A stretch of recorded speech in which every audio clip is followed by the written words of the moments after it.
One of the most influential philosophers there has ever been was the Englishman John Locke, born in 1632. He's been generally credited with laying the intellectual foundations both of liberal democracy and of modern empirical philosophy.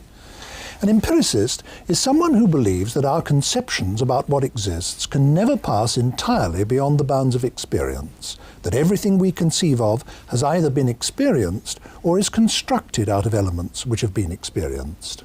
Some version of this doctrine has been accepted by many of the greatest philosophers since Locke, and philosophy in the English-speaking world has never escaped its dominance for long. So familiar has it become that many people nowadays regard it as obvious, just plain common sense. But when Locke propounded it, it was an idea with revolutionary implications. Whether in philosophy, or the natural sciences, or politics, part of Locke's message always was, don't blindly follow convention or authority, look at the facts and think for yourself. In politics, this was revolutionary in an almost literal sense. In France, it had a decisive influence on Voltaire and the encyclopedists, and thus on the intellectual ferment that preceded the French Revolution. In America, the Founding Fathers had Locke consciously in mind and made repeated references to him when they were drawing up the American Constitution. Locke was educated at two institutions that are still there and still famous, Westminster School and Christ Church, Oxford, where he became a don until his mid-30s. He also qualified as a medical practitioner, and when he left university life, he became involved in both politics and medical research. In his own day, he was occasionally known as Dr. Locke. In the turmoil leading up to what the English call their glorious revolution of 1688, he had, for his own safety, to go into exile in Holland, and he was one of those Englishmen who followed William of Orange over to England to oust the Stuart kings. By this time, he'd been working for years on what was to be his philosophical masterpiece, the Essay Concerning Human Understanding. It was published in 1689, when Locke was 57.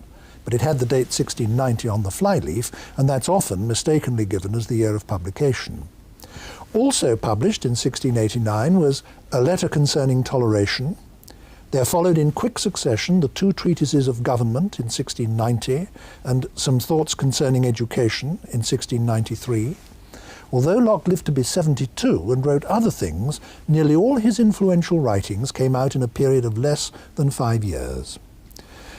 The next philosopher in the English language, who is still of international reputation, George Berkeley, was in part reacting against Locke, and it can therefore be helpful to consider the two together. Berkeley was born in Ireland in 1685 and educated at Trinity College, Dublin. All the philosophical works for which he is now famous were published when he was in his 20s. A New Theory of Vision in the year 1709, The Principles of Human Knowledge in 1710, and 3 Dialogues in 1713. Some of his other works deserve to be better known than they are, but his fame rests on those I've mentioned. In 1734 he was made a bishop, and to this day he's often referred to as Bishop Berkeley. Much of his life was spent in public activity, some of it in the New World. He had connections with Yale University, where one of the colleges is named after him, and the town of Berkeley in California is also named after him. He died at the age of 67 in 1753 and is buried in Christ Church, which of course was Locke's Oxford College. Here to discuss with me the work of these two philosophers is someone whose writings about them have made his academic reputation, Michael Ayers, Fellow of Wadham College, Oxford. Mr. Ayers, let's start with Locke.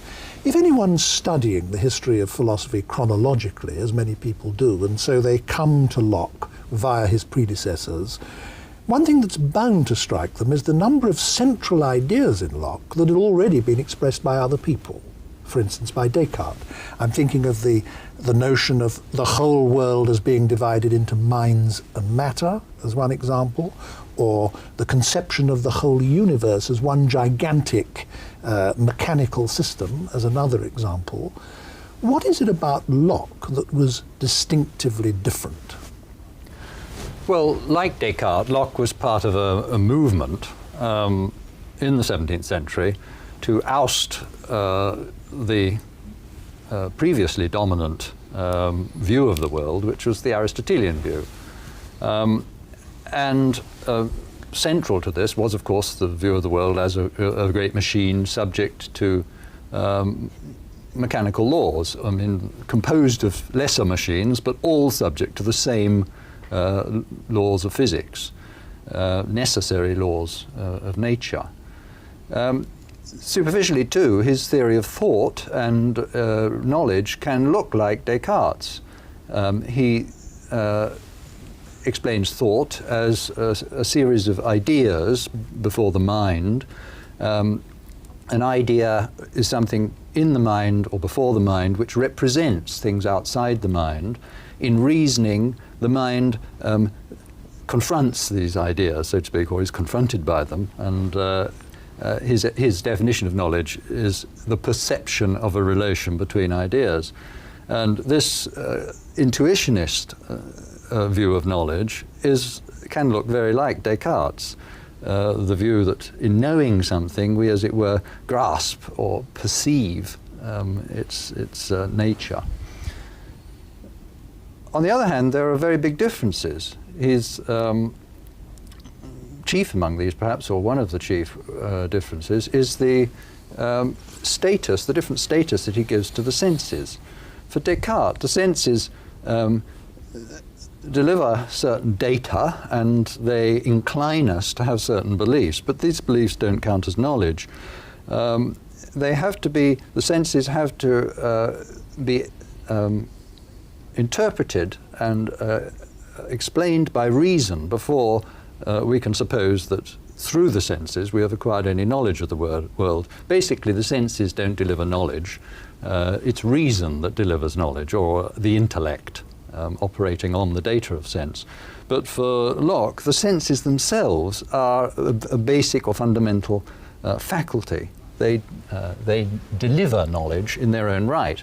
And this shows in the different approach to skepticism of the two philosophers. Descartes, so to speak, accepts the skeptic's challenge to supply reasons for believing in an external world, in a world of objects outside us. Locke simply dismisses the challenge. He says that the skeptic is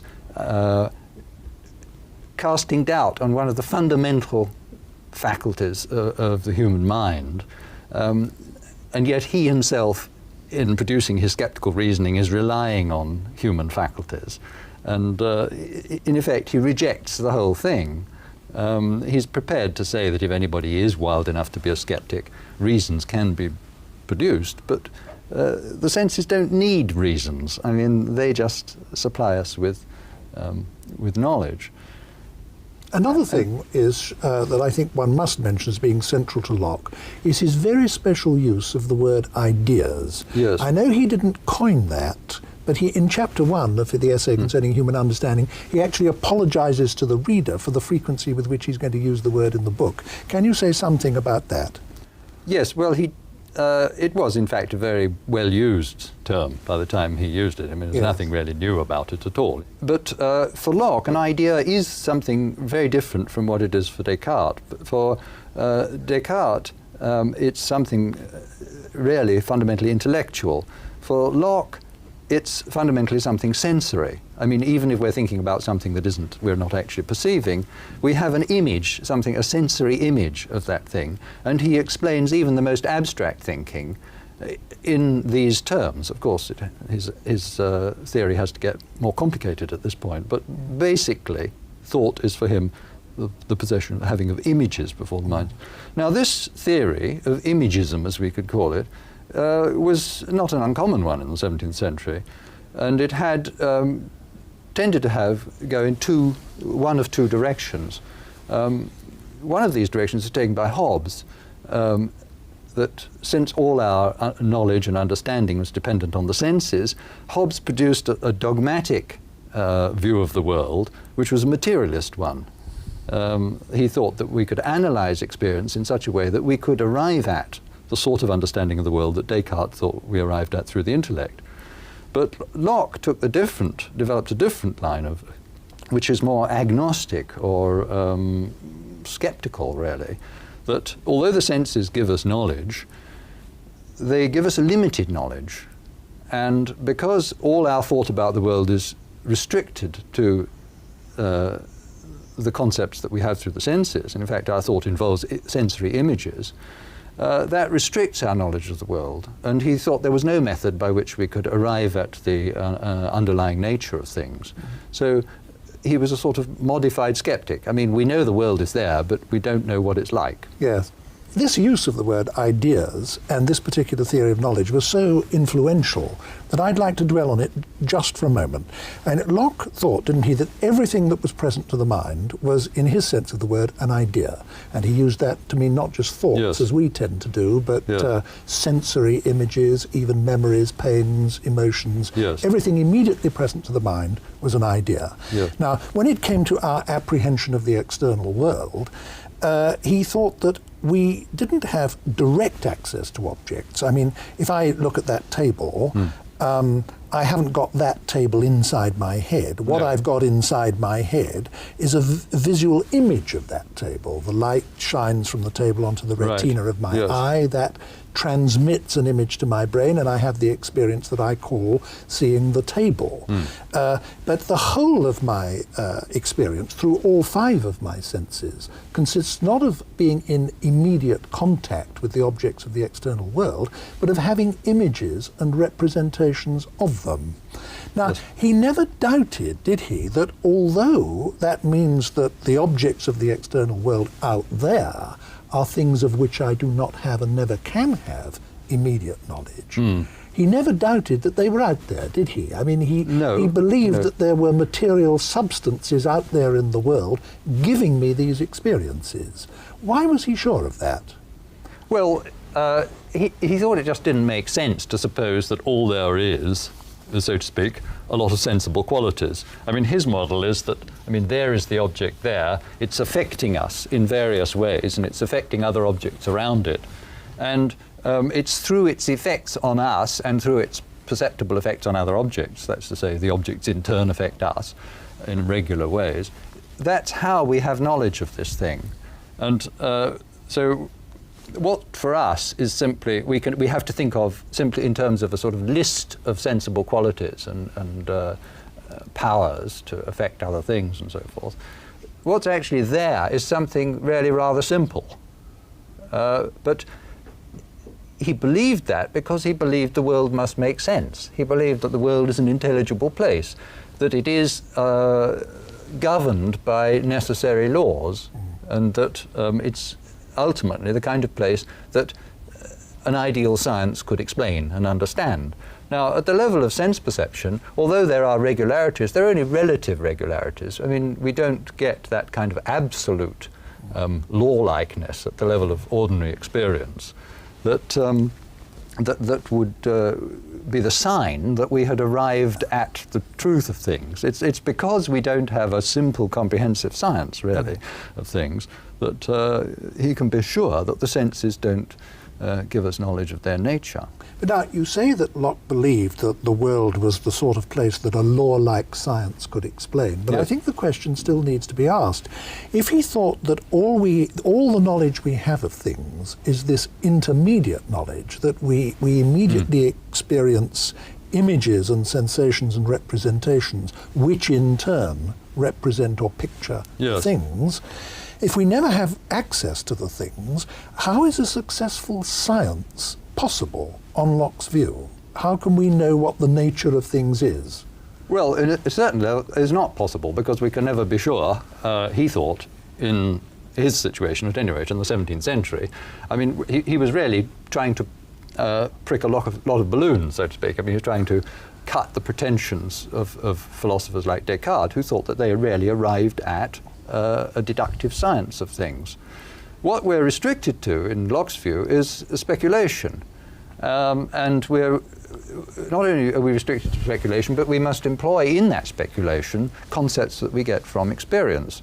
So there was, in Locke's view, a very good speculation to hand, but there was clearly something wrong with it, and that was Boyle's view of the world as a whole lot of little atoms, particles, bouncing around and clinging together and functioning mechanically. And he thought that's what the world must be like. That it would be Boyle's explanation of chemical change, for example, that what if we take a chemical substance and we see that it behaves in a whole variety of different ways in different conditions, then Boyle said, well, that's not because it just, so to speak, has an arbitrary and contingent list of powers to affect other things in various ways, but because it has a certain structure, a certain mechanical structure, and because when it meets things of different varying mechanical structures, then obviously it's going to behave in different ways when it interacts with these things. Now, Locke accepted that view provisionally, but he thought there were certain questions it left unanswered. One of the questions concerned the particles themselves. I mean, why do atoms cohere as little unchanging things? It's all very well if you postulate them and then get on from there, but why isn't it the case that when one atom hits another, it doesn't fall apart or bits fall off and so forth? So the problem of coherence was one of the problems that he raised.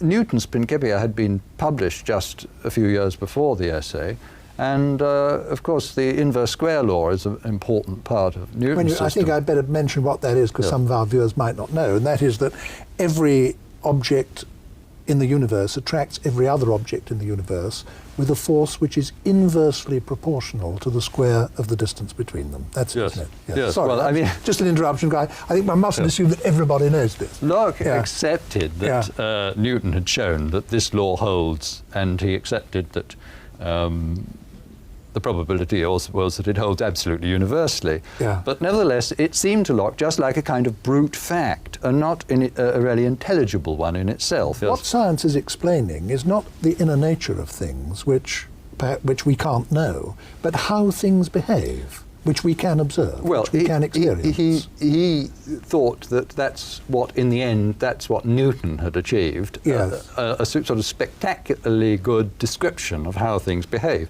And this interpretation was one that Newton himself was inclined to. And in fact, in the second edition of Principia, he published after Locke's death, he introduced a number of philosophical passages which were pretty obviously heavily influenced by Locke. Yes, he said this famous phrase, "I don't make hypotheses." That's right. Hypotheses non fingo, and he was referring to that, wasn't he? Exactly. I just tell you that there is gravity. I don't try to explain how it comes about there is gravity, and so on for the whole of his science. The new science made absolutely prodigious use of mathematics, and from Galileo to Newton, and above all with Newton, men began to understand that throughout the universe there are, so to speak, equations buried in reality. How did Locke see this? I mean, how did he view the nature of mathematics and, through science, its application to reality? Well, his explanation of the possibility of mathematical science and geometry, say in particular, is quite really rather different from Descartes. I mean, for Descartes, geometry is a part of the science of space. I mean, it's a part of the science of reality. But for Locke, it's a science, an abstract science, which is created by us. We, so to speak, pick off geometrical properties of things, and we can construct them ad lib, and we can create a sort of science for that reason, precisely because it's not really concerned with the nature of things at all, which is unknown. It's simply concerned, as he puts it, with our own ideas. When we observe things, they affect us in ways which cause us to observe, as we think, properties in the things. Now, Locke thought that these properties were all of two basic kinds, didn't he? That there were some properties in things which they possessed whether anyone was observing them or not.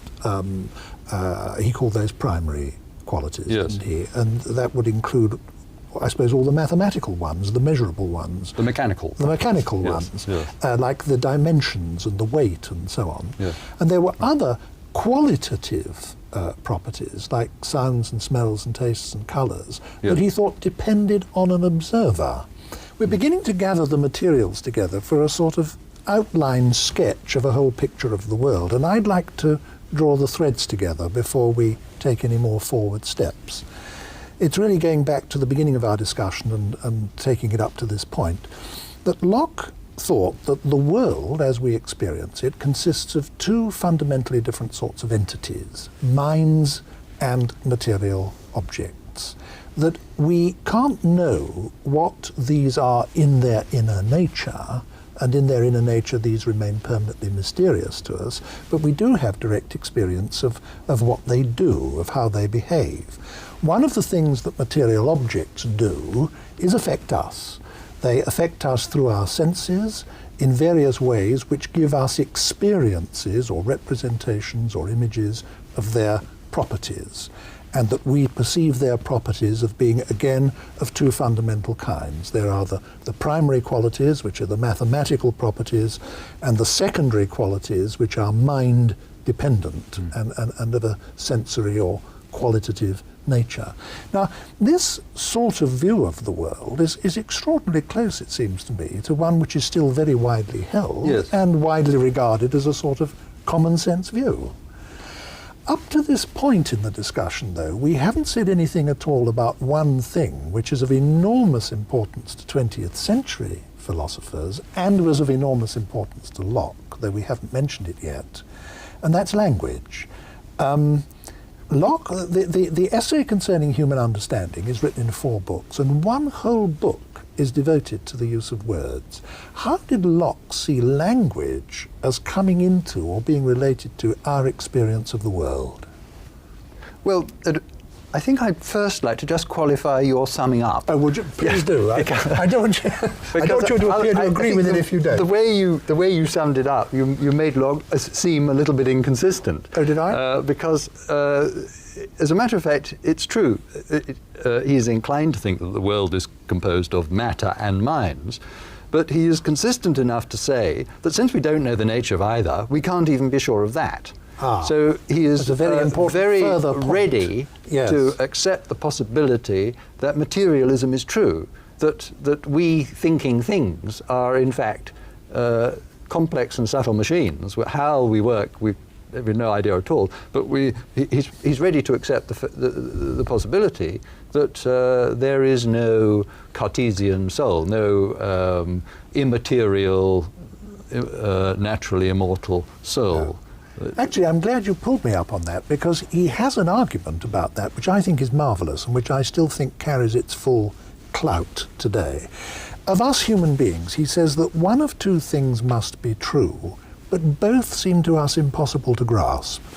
Either we must be material objects that think and have emotions, or there must be something immaterial in us which thinks and has emotions and is in that case mysteriously allied to a physical object, namely our body. Now, Locke says, when we try to think our way through these two alternatives, we find that both of them are in a profound way unintelligible to us, and yet one of them must be true. Yes. Now, I still believe that. I think that's a good argument.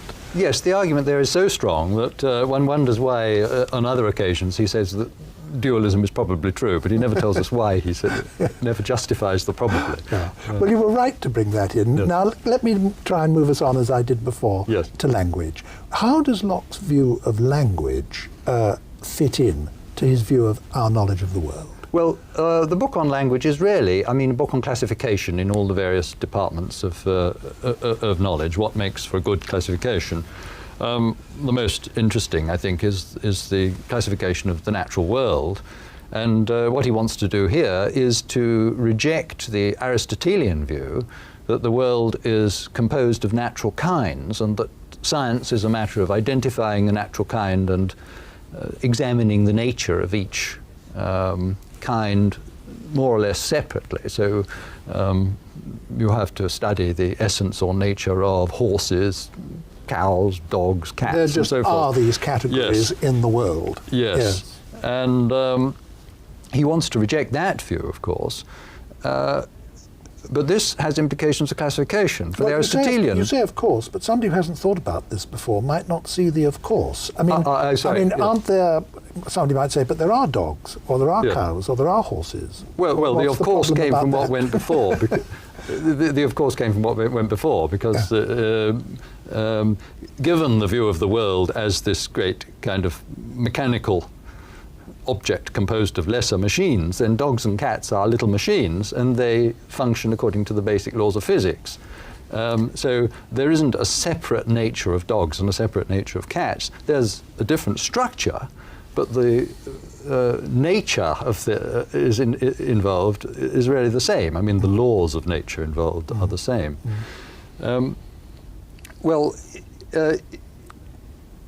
Given that view, I mean, his own view of the world as that sort of place, then he concluded that there were no natural divisions into kinds, that there were resemblances at the level of observation, and these resemblances caused us, quite reasonably, to slice the world up. But in the end, the slicing is done by us. It's not done by nature. I mean, for the Aristotelian, there are these natural divisions, natural species, and we simply identify them and name them.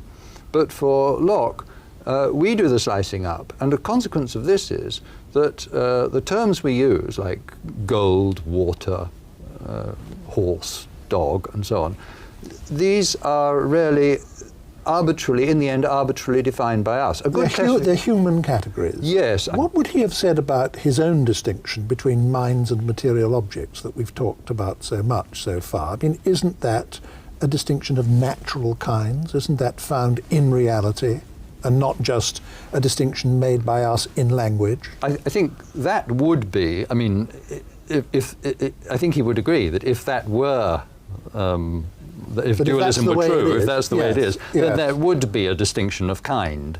The kinds that he's attacking are the Aristotelian kinds, which are all bodily. I mean, there isn't in Aristotelian philosophy anything quite like the soul of Descartes. I mean, that immaterial object, substance. Now, if Locke thinks that our bodies are ultimately mysterious to us simply because all material bodies are in their inner nature mysterious to us, and we're not even sure what our minds are either, what view did he take of personal identity? What did he see people as being? Well, the discussion of personal identity is one of the most original and interesting parts of the essay.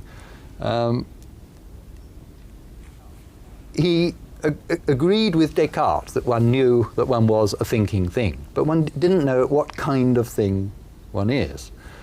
In the 17th century, the followers of Cartesian modes of thought thought that a very powerful argument for their view was that it explained immortality, that and personal identity, that the identity of a person, despite the flux of matter, so to speak, in the body, the identity of the person is determined in life by the identity of the soul, and this soul could go on to the afterlife. I mean, and that would constitute our identity then.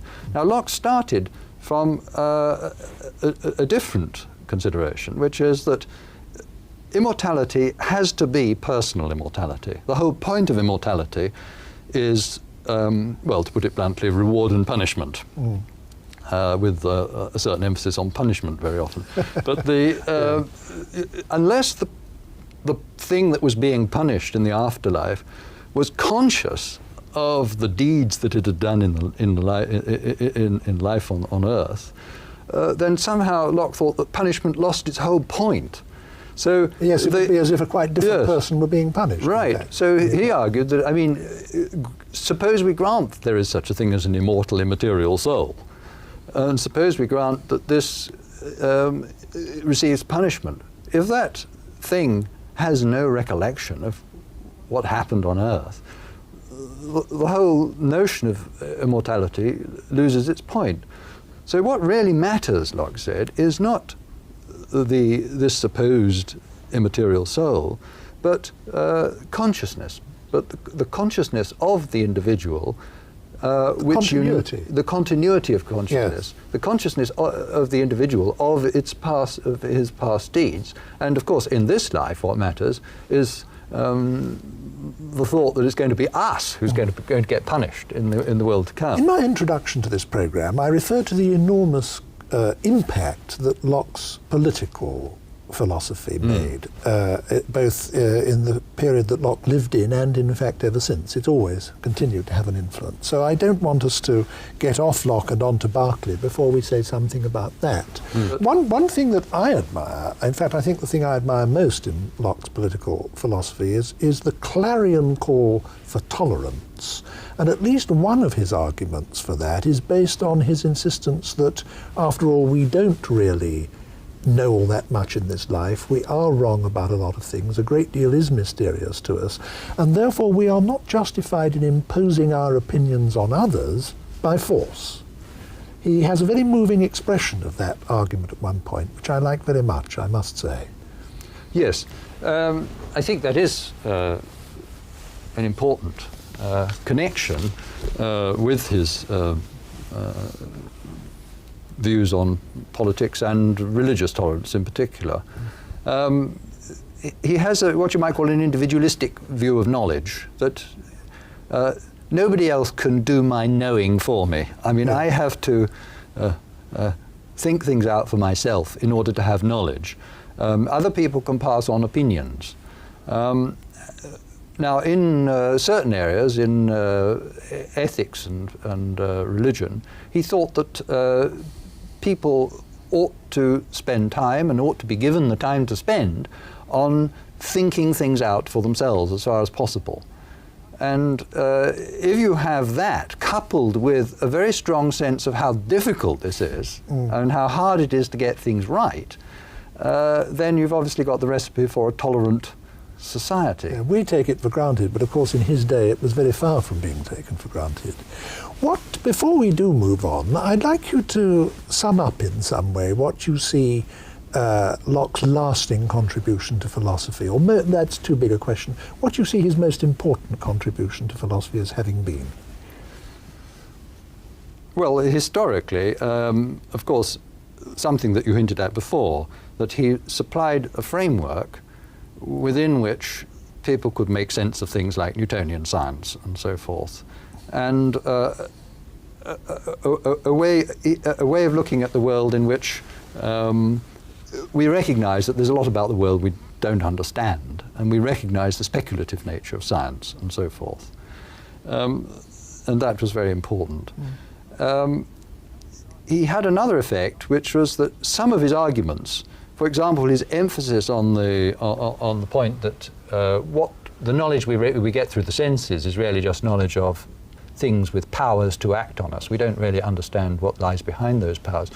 Those arguments were employed by philosophers like Berkeley himself, who were really aiming at quite a different kind of view of the world or philosophy from Locke's, but were able to make use of what to them were concessions to idealism or to skepticism, I mean, to quite a different sort of philosophy. Now, I think that Locke has a lot still to say to us, partly just because he was, so to speak, the last great realist before the trend, the tendency towards idealist philosophy. Yes. And we can, I think there's something deeply wrong with idealist philosophy myself, and I think that well, it's very valuable to go back to Locke as a sort of pre-idealist realist, and in some ways to see what went wrong, but also to pick up points which we've forgotten, which we've lost. I have much more sympathy with idealism than you have, but let that appear as it may.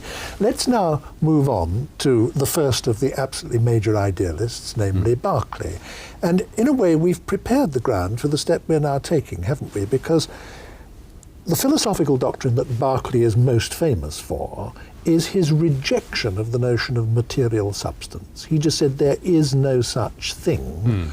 All we have is experience, and we've no warrant for inferring the existence of anything that isn't experience. Now, that was partly a reaction against Locke. Can you, as it were, start the discussion of his philosophy from that point? Well, the way you put it, you make Berkeley look like a skeptic, and he was, he hotly contended that his philosophy was anti-skeptical, that he wasn't doubting that there was something out there, in a sense. But what's out there is not the material world.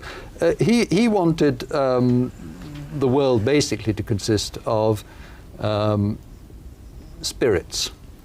With He thought the whole of reality was spiritual. Well, the sensible world is given a very subordinate role. I mean, he doesn't deny its existence, he says, but he wants it to be in some way dependent on spirits. I mean, there's God and there are finite spirits. His motive is fundamentally theological.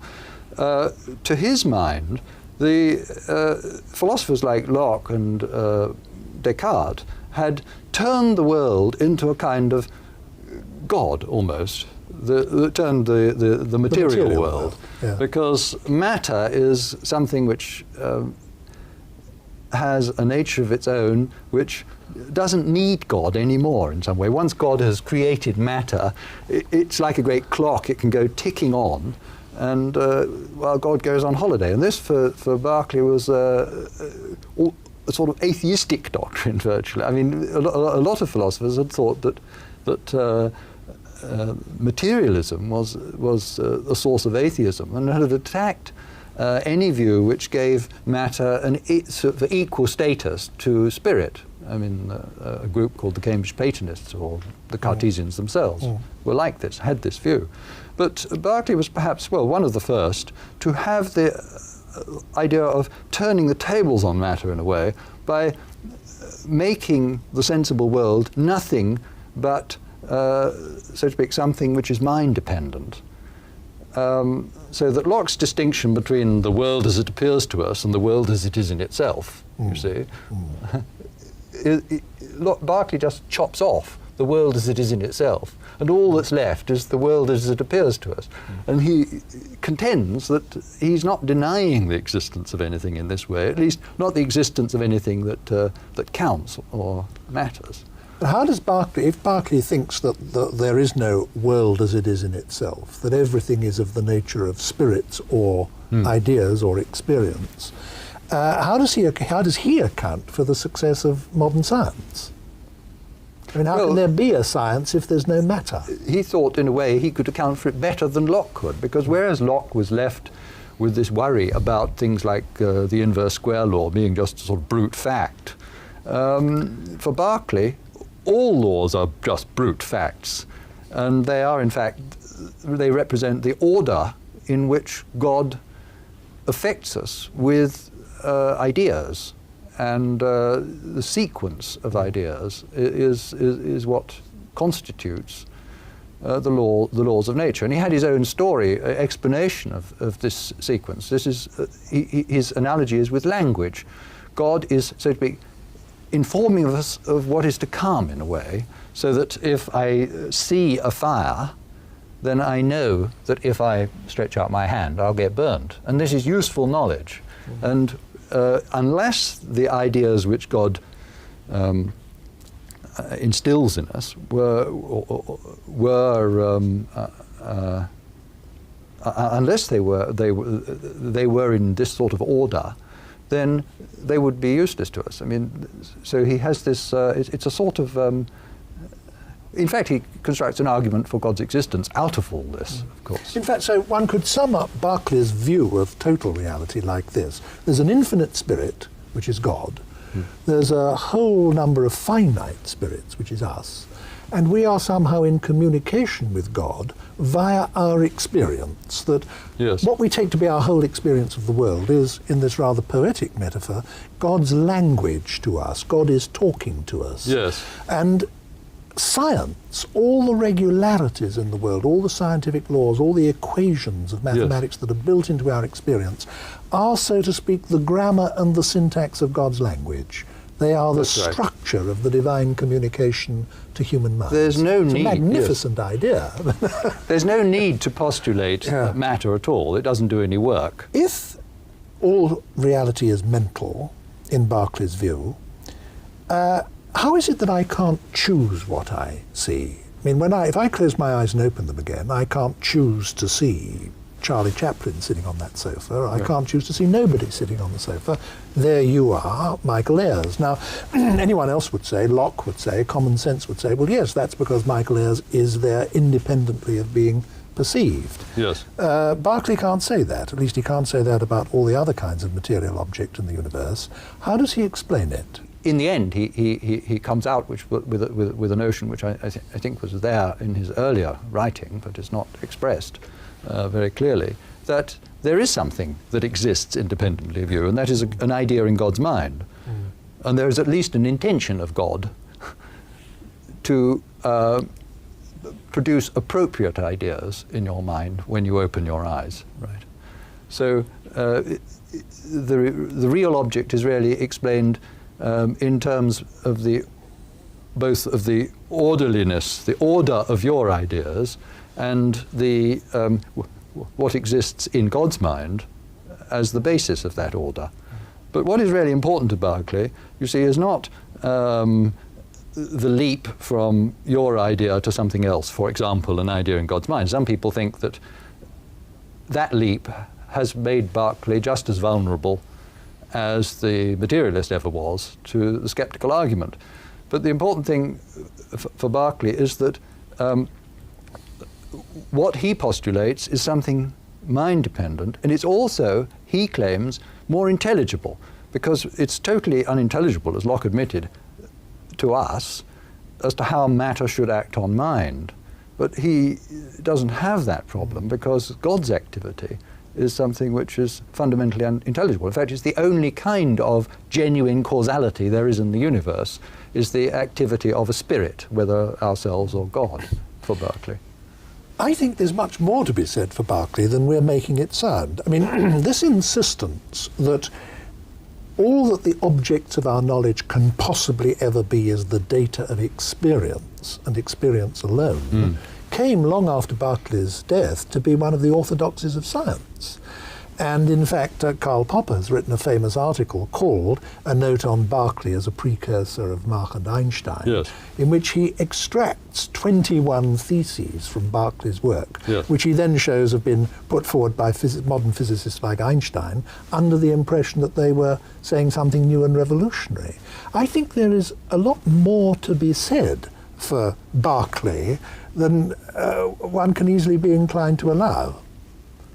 Well, it's perfectly true that there is a powerful argument for the view that our concept of anything must, in the end, come back to our experience of that sort of thing, however indirect. And that argument has been very powerful. Now, of course, this in a way is Locke's argument too.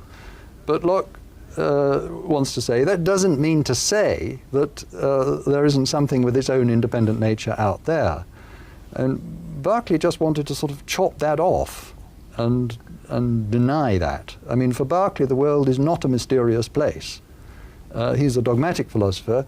It's for us, in his terms, a rather surprising place, because there's no material world in the sense in which most people think of it.